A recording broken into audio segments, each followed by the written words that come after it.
그동안 지켜보신 대로 뉴스룸은 세월호 7시간의 의문을 풀기 위해서 취재력을 집중해왔습니다. 참사 당일을 포함해서 그 전후에 있었을 가능성이 높은 대통령의 미용 시술 문제가 대표적입니다. 저희들이 그동안에 대통령의 사진을 다각도로 분석해서 그 가능성을 보도해드리는 것에 더해서 오늘은 또 다른 방향으로 한 걸음 더 진전이 있었습니다. 지금부터 풀어드리겠습니다. 오늘 특검은 김영재 성형의원 원장과 김상만 전 자문의 등 박 대통령의 비선 의료진에 대해서도 전방위 수사에 착수했습니다. 저희가 지속적으로 제기해온 것처럼 특검 역시 비선 의료진 수사를 통해서 세월호 7시간 의혹을 풀 수 있을 열쇠로 보고 있습니다.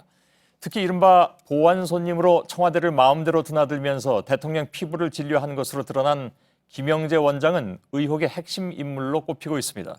어제 보도해드린 것처럼 세월호 참사 다음 날 박 대통령의 얼굴에서 나타난 미용 시술 흔적이 김 원장과 관련됐을 가능성이 주목됩니다. 그동안에 김 원장은 세월호 참사 당일 오전에 자신의 장모를 진료하고 오후에는 골프를 쳤다고 했습니다. 그런데 특검이 김 원장의 오전 진료 기록을 확보해서 분석한 결과 이와 같은 김 원장의 알리바이가 사실이 아닐 수 있다고 판단하는 것으로 확인됐습니다. 먼저 이서준 기자의 단독 보도입니다. 김영재 원장은 지난 14일 국회 청문회에서 세월호 참사 당일 박근혜 대통령 미용 시술 의혹을 부인했습니다.